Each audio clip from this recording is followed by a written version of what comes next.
Hi friends, అందరూ ఎలా ఉన్నారు? నేను నాతో పాటు ఒక మంచి రెసిపీని తీసుకొచ్చా. అదేంటంటే ఆంధ్ర స్టైల్ చికెన్ కర్రీ. దానికి కావాల్సిన పదార్థాలు చూసేద్దామా? ఆయిల్, చేసి పెట్టుకున్న టొమాటో, ఆనియన్, పచ్చిమిర్చి, కొత్తిమీర, కారం, పసుపు, కొబ్బరి పొడి, అల్లం వెల్లుల్లి పేస్ట్, సాల్ట్, ధనియాల పొడి, చివరిగా నూరు పెట్టుకున్న చెక్క లవంగ పొడి. ముందుగా బాండీలో ఆయిల్ వేసుకొని బాగా కాగాక కట్ చేసి పెట్టుకున్న ఆనియన్ ముక్కలు, అలాగే పచ్చిమిర్చి ముక్కలు, కరివేపాకు వేసుకొని బాగా వేపుకోవాలి.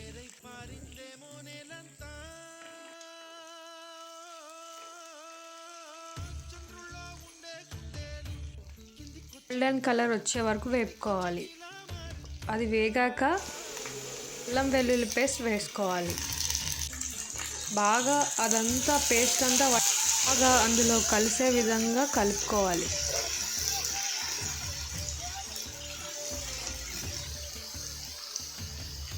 అంతా బాగా కలిసాక చికెన్ ముక్కలు వేసుకోవాలి.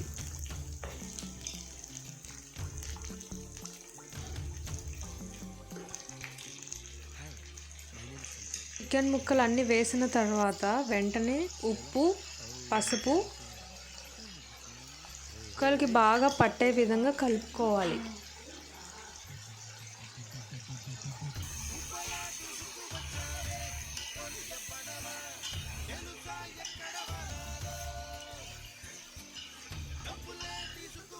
కొని 5 మినిట్స్ మూత పెట్టేసుకోవాలి.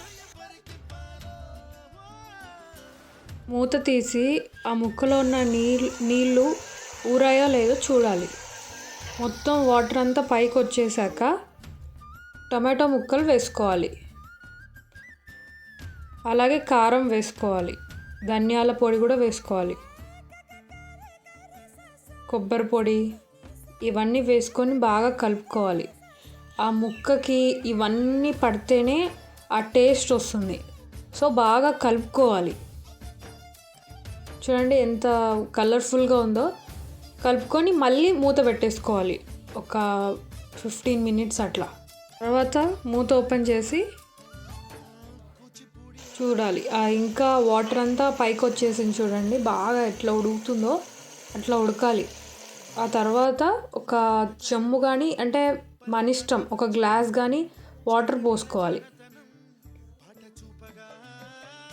ఎక్కువ గ్రేవీ కావాలంటే వాటర్ ఎక్కువ పోసుకోవాలి, లేదంటే కొన్ని వాటర్ అయినా సరిపోతాయి.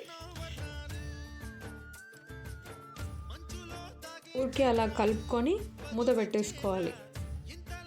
ఇంకంతే, మూత తీసేస్తే చికెన్ రెడీ.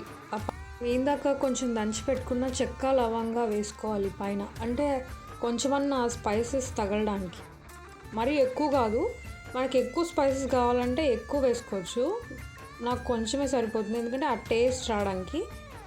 తర్వాత దానిపైన లైట్గా అట్లా కొత్తిమీర వేసుకుంటే అలా కలిపేసుకుంటే Andhra style chicken curry ready. అసలు ఆ ముక్క చూడండి ఎట్లా తునిగిపోతుందో, అట్లా ఉడకాలి.